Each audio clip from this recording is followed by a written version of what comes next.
Thank you, Dr. Anis, as a chairman.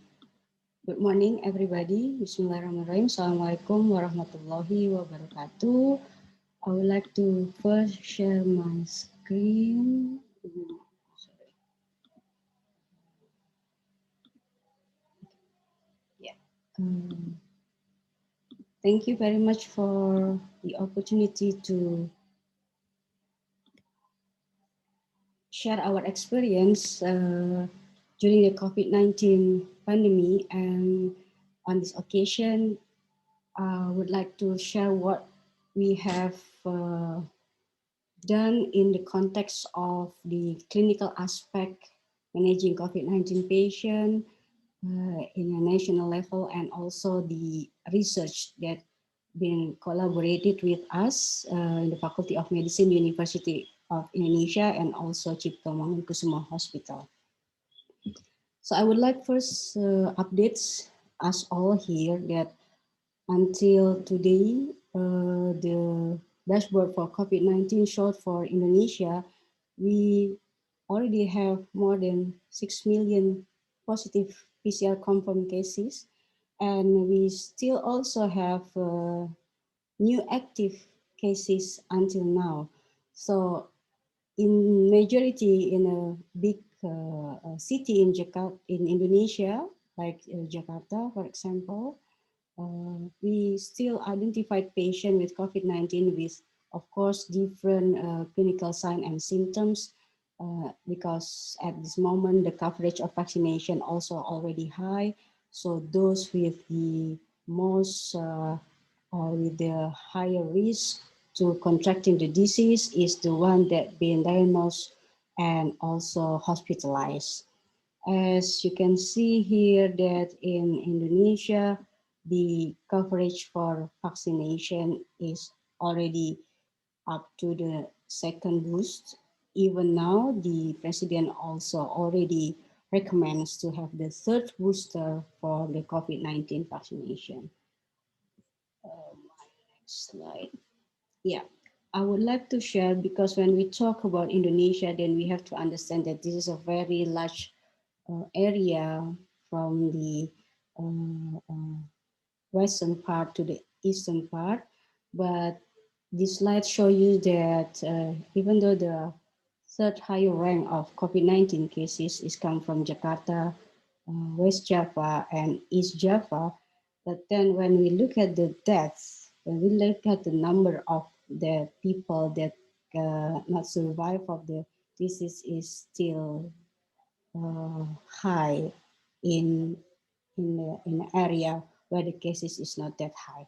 It means that, of course, to improve our capacity to deal with patient in terms of patient care, in terms of diagnosis capacity, there's still a huge needs and homework from us to be able to solve or decrease this number. Since the early phase of the COVID-19 pandemic, Indonesia is already engaged also in a trial that studied by the WHO, as you can see here. This trial is looking at the effectiveness of several antivirals like lopinavir, ritonavir, remdesivir, also the combination with the interferon alpha with the lopinavir, ritonavir, and also the efficacy of chloroquine. But then because of the last of the trial is not being continue until this moment. So I think we are all now aware that the solidarity trial is already been stopped since the early of 2021 of the pandemic. So at this moment, we have the data that all the understudied medication from the solidarity trials is not proven effective for the COVID-19 treatment. So this is very important because the pandemic hit us that fast and that hard, and we are not actually ready at that moment for especially treatment of the patient, because we know that the number of patients that getting the virus and the number of patients that not survive with the virus is really like in a fast track. So we really need to know in a fast way, not in the traditional way, what kind of treatment that will works for our patient. And this is very difficult. And the solidarity trials studied by WHO also engaging our faculty, the team of the pulmonologists in the Cipto hospital engaged in this study. In addition to that, we also know that we need to be able to not handling the infection or the pandemic with the treatment, but we also want to protect, besides of the availability of many vaccine. I would like to share here that we also try to develop the vaccine in Indonesia by engaging institution and also stakeholders that have the capacity to do this. Then at this moment, I believe that there's still several ongoing trial for the vaccination, even though in I think in these activities there is no specific vaccine that been developed by the faculty, but there are some collaborators and also some researchers involved in these activities.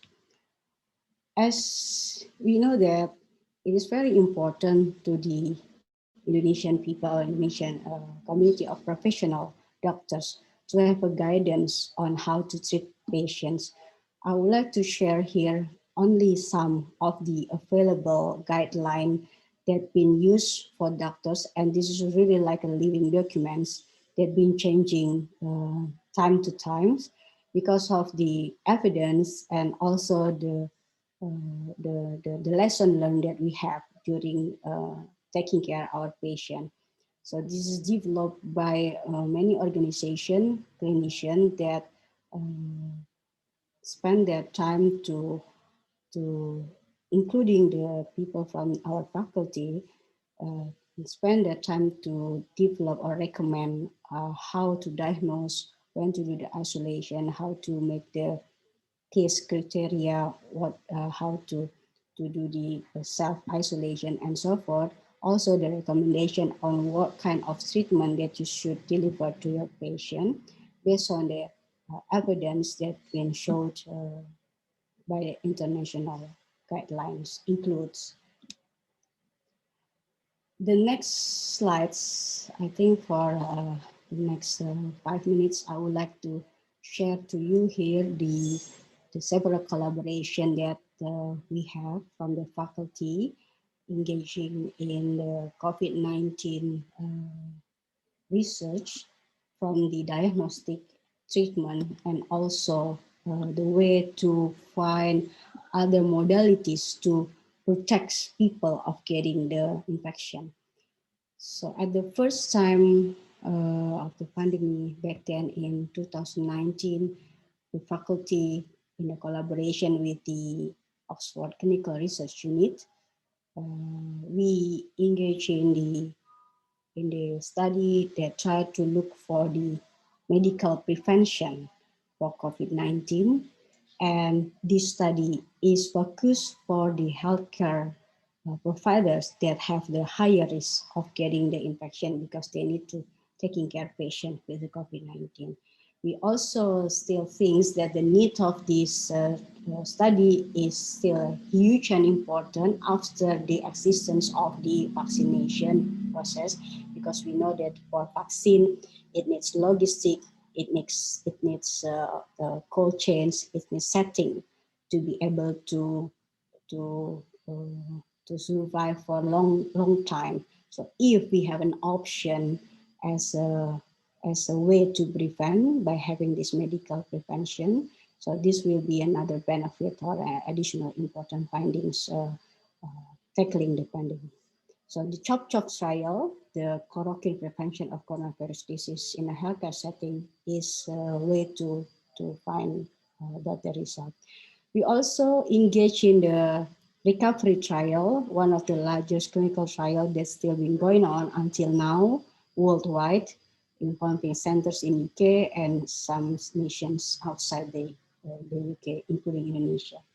And there's also another diagnostic study to look for the better diagnostic way called FASTER study to find the better rapid diagnostic test that can perform as good as the PCR to make a diagnosis, because we know that even though now PCR is more common now to be performed, but still in a specific area in Indonesia, this is still a difficult ways of diagnosis because they need to send the sample.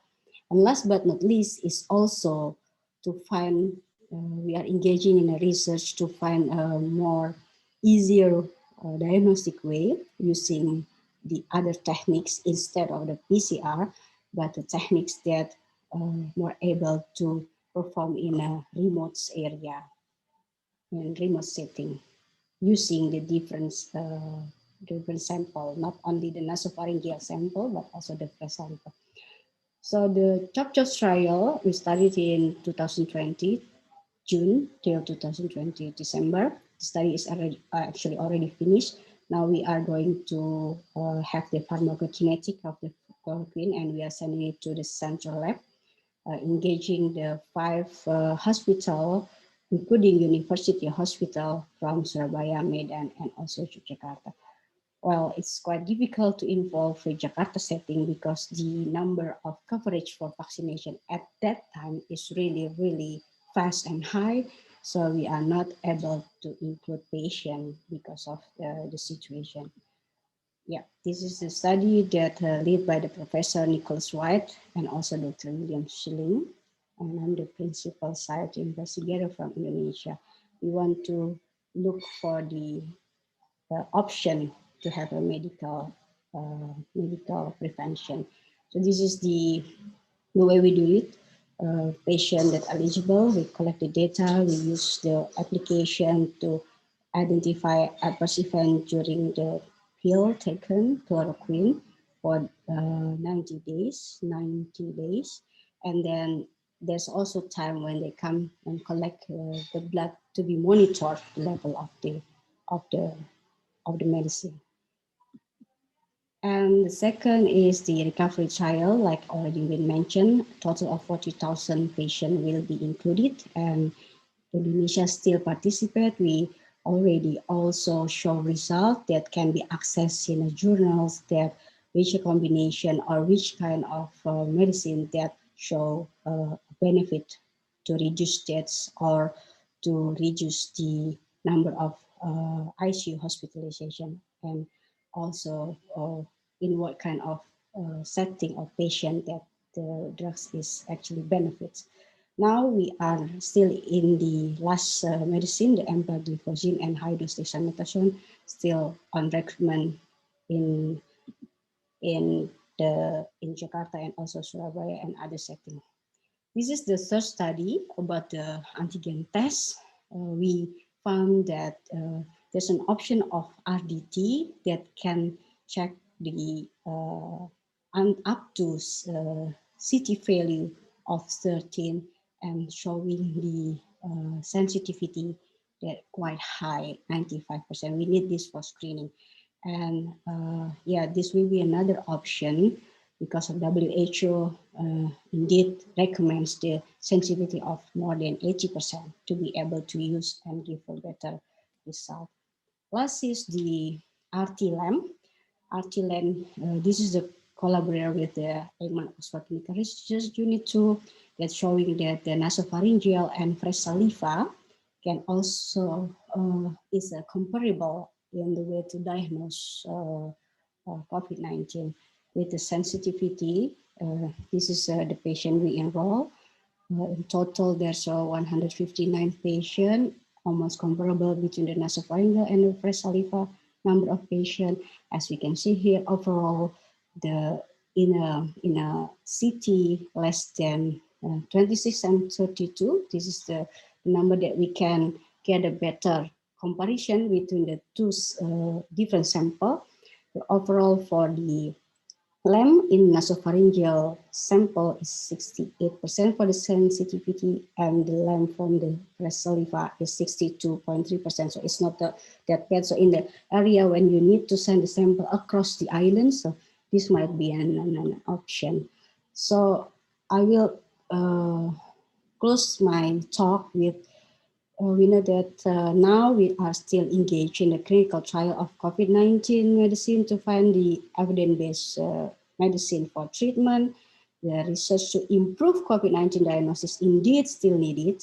And from here, we can learn that engaging in a global research with a multi-center involvement in the term of setting up the documents like the permission, the ethical clearance, and also all the sites and also the lab procedure and everything is actually can be done actually, and this will expose us in Indonesia also to be able to become more work with the patient, with our patient, with the data that's showing the best efficacy and effectivity, also the safety for the patient. I think I will conclude my talk with this slide. Thank you very much for the attention, and Assalamualaikum warahmatullahi wabarakatuh.